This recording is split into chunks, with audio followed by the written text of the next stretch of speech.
Hello, YouTube. My name is Thomas, and today I'm going to talk about the Accuphase P266 and the C222 preamp. So that's a power amp that's about 130 watts, and it can run in Class A for at 30 watts about. So the preamp is fantastic. It has a great phono stage. I don't think you can find a lot of information on these amp and preamp, and the reason is because they're from the 80s, right? So usually when you don't find a lot of information on a product, it's either they suck or it's because they're before the internet time. So these are before the internet time. They don't suck. Now, I'm somebody who likes a lot of power. I don't like amps that are in the 100 that delivers only 120 watts. For me, this way, let's put it this way, right? You can have a kid singing or yelling, reaching 80 dB, or you can have an adult singing, reaching 80 dB, right? So both will reach 80 dB, but one will be yelling and one will be, it's effortless. It's easy for them to do it, right? So that's why I don't like to use non-high power amps. I'm used to amps that are at least 200 watts and above. Even 200 watts for me is like, so.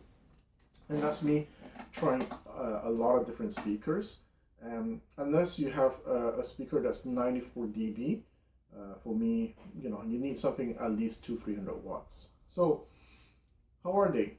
They're known to, they're called the Japanese Macintosh for a reason. They're very smooth, they're very musical. Now the modern amps, the modern equipment I find are very, I don't know what the term is, but it's for audiophiles. They're great with detail, they're great with imaging, soundstage and so forth, but they're not musical. It's not, you can't just, sit down, relax and enjoy the music. The modern equipment, the modern stuff, you end up analyzing the song and you get very tired easily. Well, for me at least, right? And then when I listen with my new stuff, I go like, oh, I can hear this, I can hear that. Okay, so this is what's going to happen. With these amps, it's different. You just forget about it, just relax, enjoy, and that's what made them very famous, right? Accuphase, they're very musical, just like the Macintosh or the old Macintosh. So, how are they? Let's put it. First of all, the C22 has the best phono stage that I've ever tried. And even compared to my modern Marantz preamp, even compared to those little tube boxes where you phono stage, right? I have a tube box phonos, tube box 2. Gosh, I forgot the brand already. And I would say that by far the C22 has the best phono stage. It has a lot of settings on it on top of that.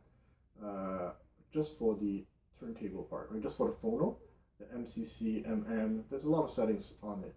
So the person who sold it to me also experimented with other phonos, and he said, nah, the C22 was the best one.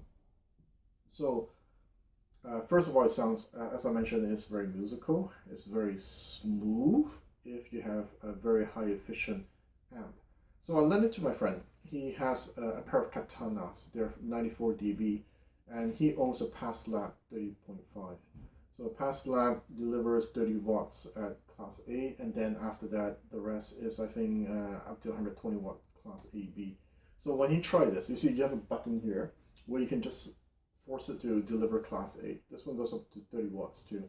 He said that this is about 90% of his Passlab, and that Passlab is about $6,000 US at the time when it was new, right? So this can compete with it. And the lights here, they're nice. You got Accuphase that does it very well, and you got Macintosh that does it very well. So that alone is pretty cool. I personally like to run it in Class AB just because my speakers are not efficient, right? I have the Focal, I have the Kef, and some other speakers, but they're not that efficient. 90 dB, 92 dB. I know that people say you can drive it with tube amps. I'm not it's not that I don't believe it. It's just that I like it when there's a lot of bass. When the low end is very strong. I don't like songs with a lot of bass, but I like it when it's capable of delivering it and when it's really warm. Well, because of the bass, the speakers sound warm, right? So, um, another interesting thing about this combo here is that I had a pair of Monitor Audio GX300. So that speaker has ribbon tweeter, and it was a nightmare for me to get it to sound the way I like it, right? It's very, very harsh. It's very, very sharp, and but it's realistic. Like when you hear water playing in the song, it sounds like water, right? When there's some song, like, for example, there's a song that I listen to. At the end of the song, you can hear the forest. It's realistic.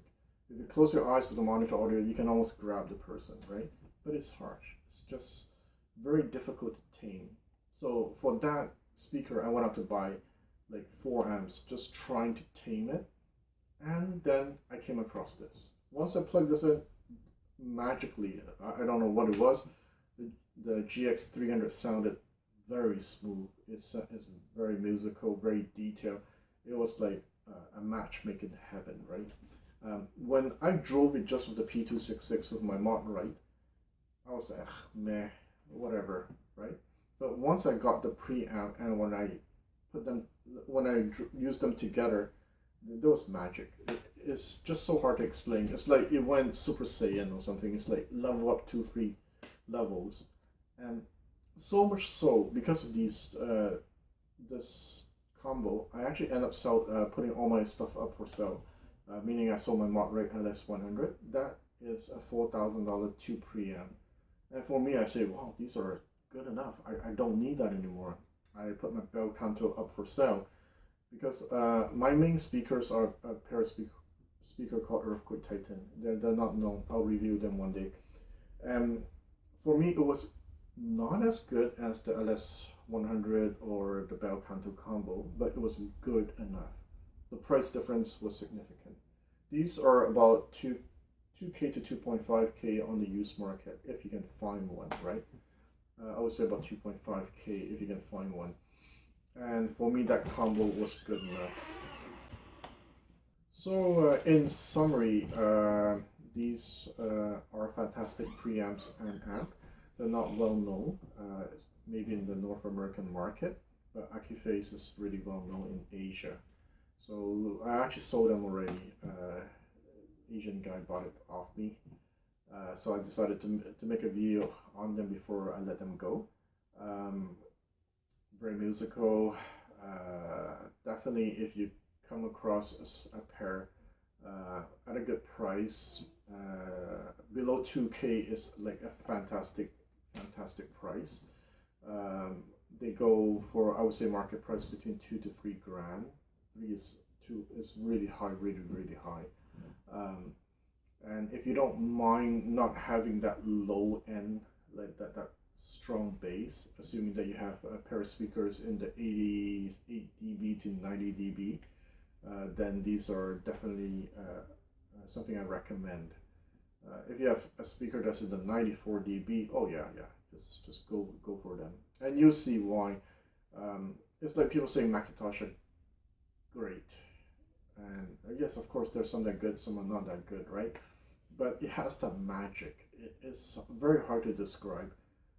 But a good example would be, I had it set up for with the Focal the Focal here one day, and I had my friends come over to listen, and within 30 seconds they say, wow, this is good enough already, you don't need to upgrade anymore, Thomas.